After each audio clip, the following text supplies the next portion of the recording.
Okay, now we move to the next step, which is now data analysis.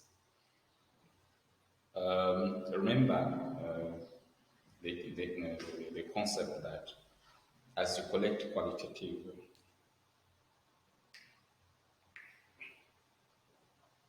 Okay, so what are the steps that you really need to undertake? The steps that you need to undertake during data analysis and interpretation is that in most cases you will have data in the form of audio, okay, and you will need uh, to have scripts of that data. So you conduct what we call transcription. So transcription is making that data in a form of text from the audio. Um, so you can do this, of course, manually, but of course these days there are a lot of applications that can actually help you in transcription using computer programs or even applications. So that's something that you can look at how you can transfer this information very fast because this is usually huge work and huge data. So you can have interviews. So a single interview maybe 1 hour or even more than that. So transcribing that may need a lot of time. So you can use some computer programs to help you with this. But of course, computer programs in research do not replace the fact that you actually need to be very careful with the transcription. So you need to make sure that the transcription is actually accurate. This is to say that computer programs may not be 100% accurate because of issues to do with accent and other things that can be wrongly written. But if you start to look at this data, you start to gain an understanding of the data in terms of its structure. So that is the next step, which is familiarization. You start to get some kind of insights about the patterns and also things that are emerging from the qualitative research. Now, the next stage now is coding. With coding, you're basically trying to assign labels or codes to particular words or phrases that are coming out of this data that you've collected. And then this now can be used now to generate what we call themes. Themes are patterns of, of the data that you have. Like if you have people talking about, let us say, for example, there are people who are saying the same thing using different words. Okay, so that same thing that is being described across by other people, by other research participants. That means that is a theme. It can be a theme about dishonesty. Okay, and then people are using different words to describe dishonesty. It can be about quality, whether the quality is good or bad. Okay, so they will describe this using many words, but they point towards that pattern of data, good quality or bad quality, dishonest or honest, whatever theme that emerges. So there's that kind of pattern that you start to recognize in your data set. The next thing is now summarizing this data, condensing it, okay, so into forms that you can manage. Here you can use tables, diagrams to do this. So, for example, if people are painting, or if you have a theme that is emerging about maybe dishonesty as one of the themes that are emerging from your research, and then you don't necessarily need to include each and every one that is related to dishonesty from the different participants under that theme. So you start to reduce these ones and pick out the key things that you may think are very, very important that you can actually include in your report. And then now the interpretation, you're starting to make sense out of the data that you have collected. One contentious thing about qualitative data is what we call validity. Validity is a concept in research that concerns with whether a given research tool measures what it is intended to measure.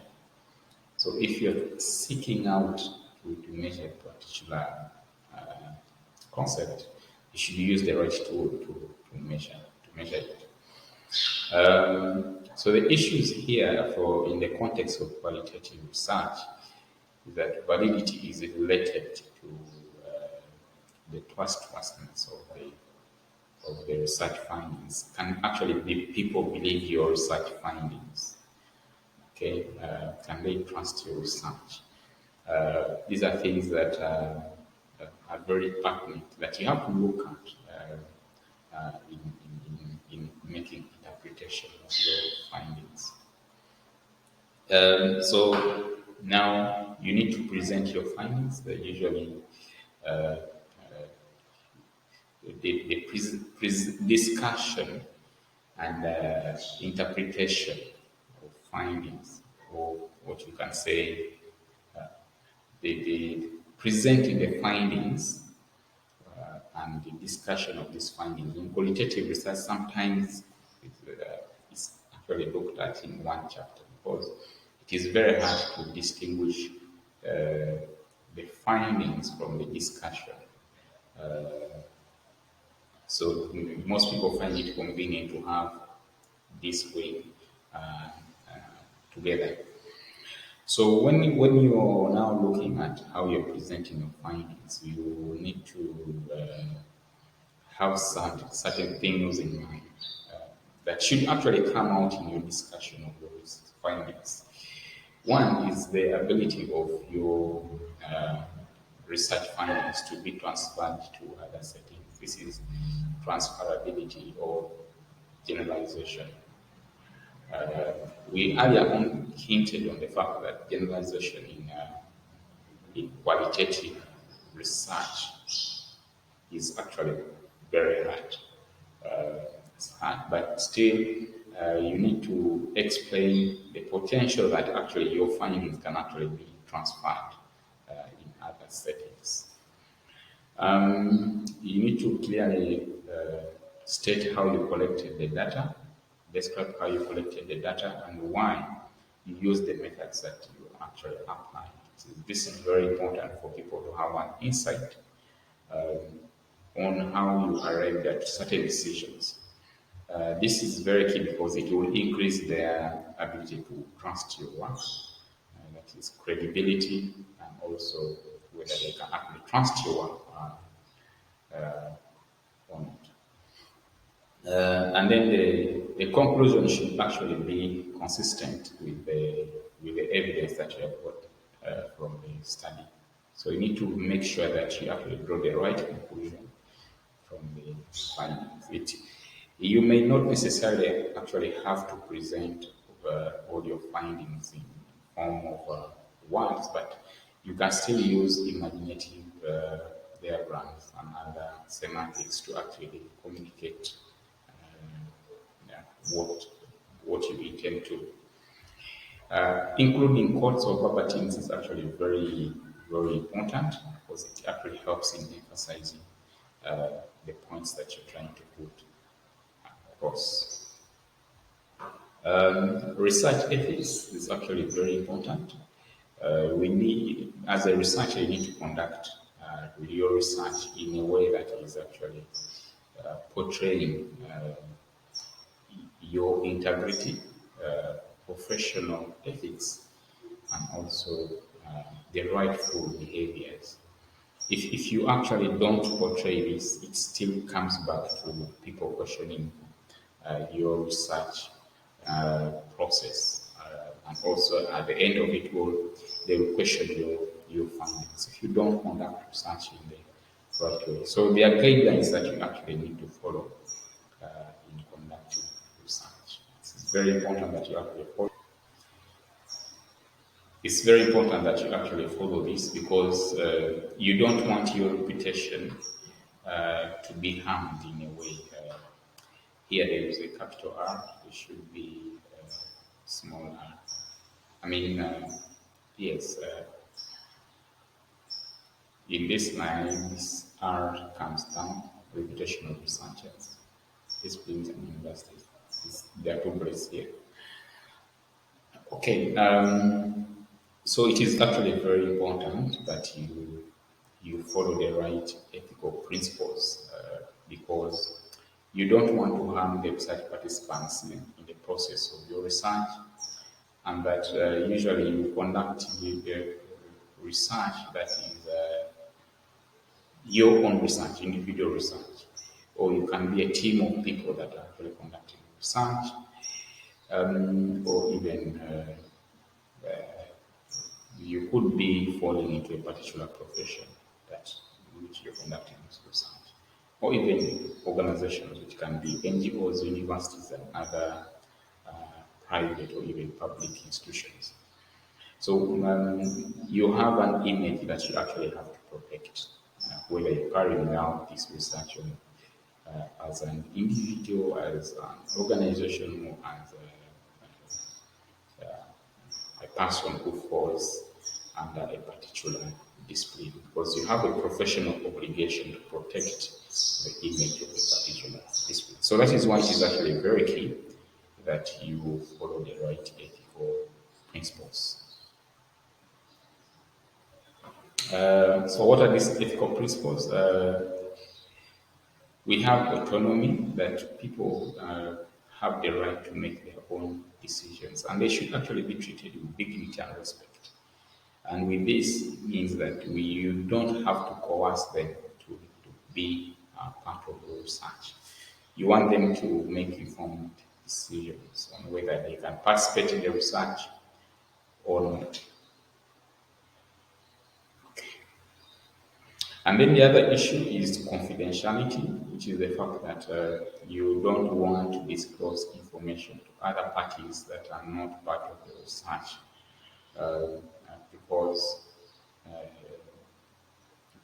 certain information is privileged to you as a researcher, and you don't want other people to have unauthorized access. And therefore, you should make it very clear to the research participants on who is actually going to access the information uh, that is going to be collected from them, but also if you're to store this information, for how long will you store it and how it will actually be used or even destroyed. How long will it take for that data to continue existing? Do you have ways in which you're going to dispose of this data? This is very important. Um, Research is basically aimed at doing resulting into better life outcomes or better health outcomes, or even improving people's quality of life. So it should actually carry a benefit. That is the principle of beneficence. And you should not harm the participants. So do no harm. That is the principle of non-maleficence.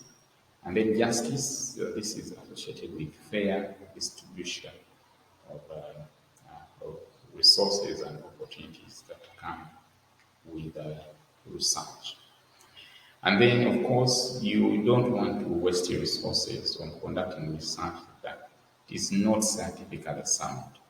You need to use the right methods of conducting research such that the findings from this research can actually uh, contribute to scientific advancement. Um, so you want people to sign consent forms.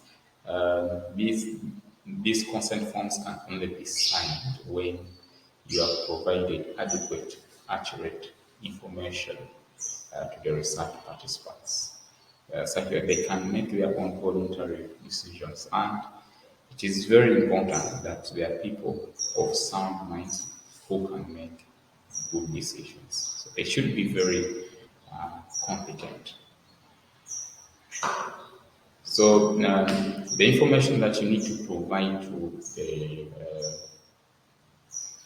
the information that you need to provide to the research participant in order for them to make the informed decision includes who you are, so your identity and which organization you're working for, the nature of the study, the aim of the study, and how they will actually participate in the study and their right to withdraw from the study, and how the data will actually be used and, or stored, and that identifiers will not be used in the research process.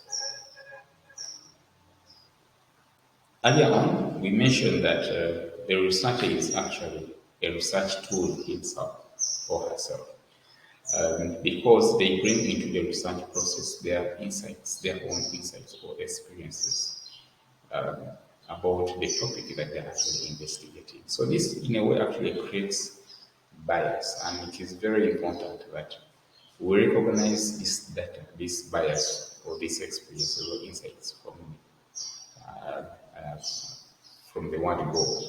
So the researcher needs to reflect on their own experiences, background, and perspectives, and how this may actually influence the research process, whether in the design, data collection, analysis, and interpretation.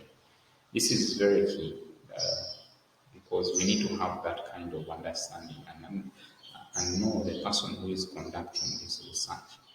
How is this person actually influencing the research process?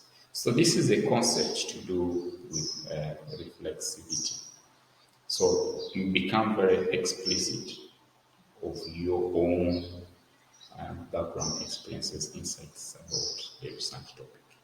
And let's see how it actually influences the research and perhaps what we have done to make sure that these influences don't have a clear bearing on the interpretation of the research.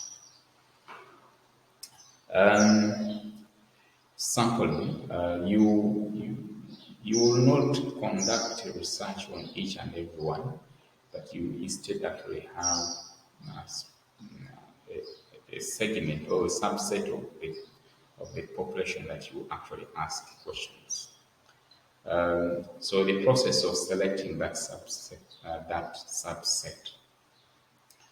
is what you call sampling. So you can use probability sampling methods or the non-probability sampling methods.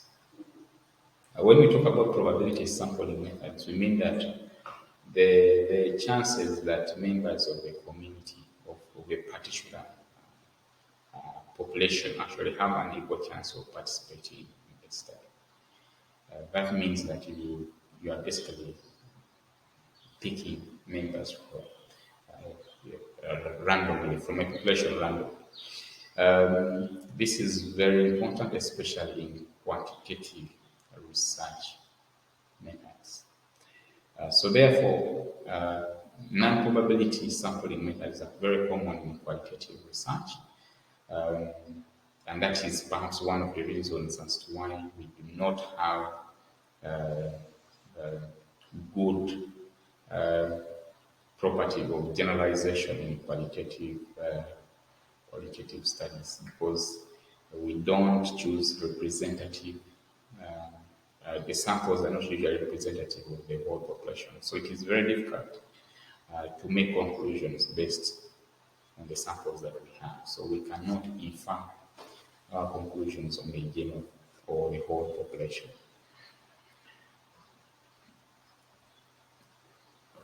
So in qualitative research, we use the following methods of sampling: purposive sampling, theoretical sampling, snowball, and convenience sampling. Purposive sampling is one where you actually make a decision on who you need to include in the research study. These could be people who have uh, good information about the research topic. There are people in the know, or there are people who have actually experienced the phenomena that you're actually interested in. So they become what you call good informants. Um, theoretical saturation.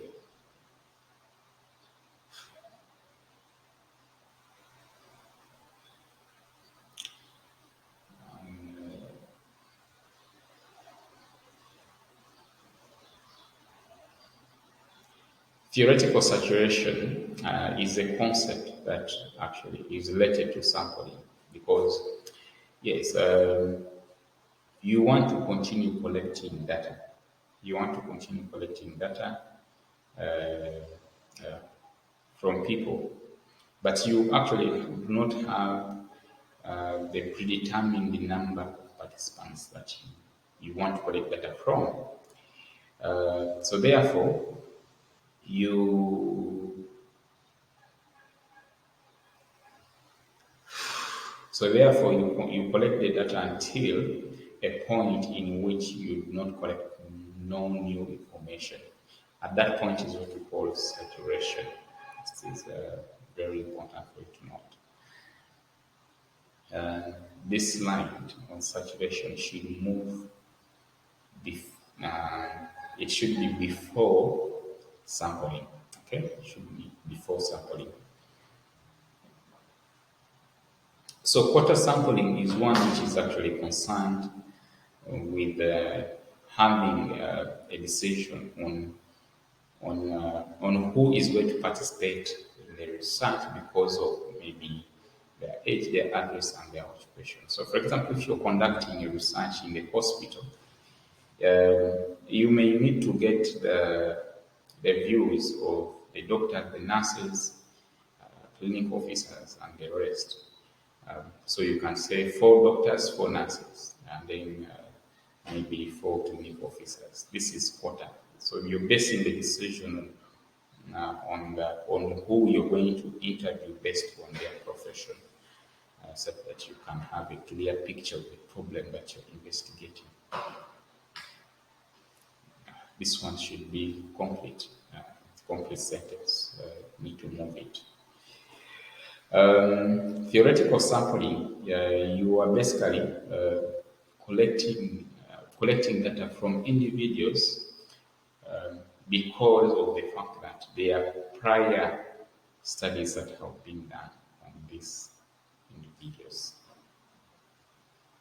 Okay, so it involves selecting respondents based on uh, findings that of a research study that was already done.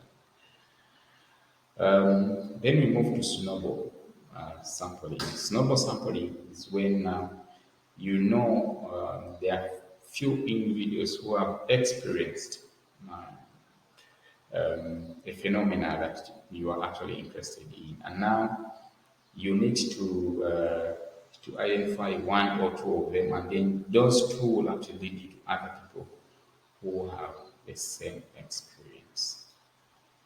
So this is actually very important in case you actually have difficulty talking to the research participants.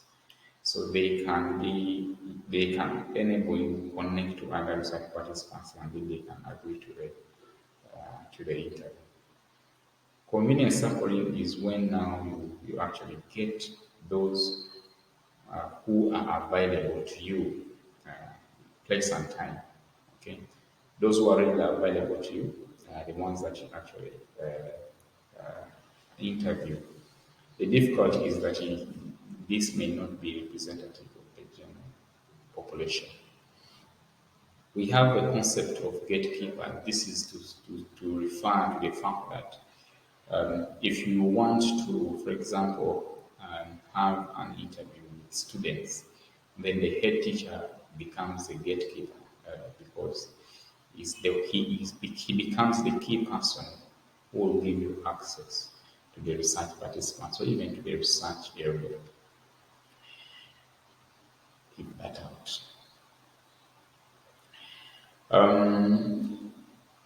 One of the weaknesses of qualitative research, as we mentioned earlier, was that it is very hard to make generalizations, so we have issues to do with validity. So one of the ways of handling such issues is to use triangulation. This is a principle in which you actually use more than one method to reach a particular conclusion. So you may, for example, combine findings or use different methods to get findings on the related problem that you're actually investigating. Okay, so that means you're trying to get information from multiple sources. So the more you get information from multiple sources, then it becomes very easy for you to actually make good conclusions. So instead of relying on the one source to make a conclusion, you make sure that you have other sources that you can use uh, to reach a particular conclusion. That is what we call triangulation. You need to clearly describe the research process because uh, this is when now you can gain trust of the readers of your research and also using quotes and explaining the whole process of the research that you actually conducted. It is very important that you actually also use quotes, but also get consent on how on, from people about using quotes. Thank you. So we have reached the end of this presentation. It has been long, but I hope you have gained insights on the importance of qualitative research in the context of public health or even health in general. We basically want to get that kind of understanding about people's experiences such that we can be able to adjust our programs in a way that is actually very effective, efficient, and that does not result into wastage of resources. Thank you very much.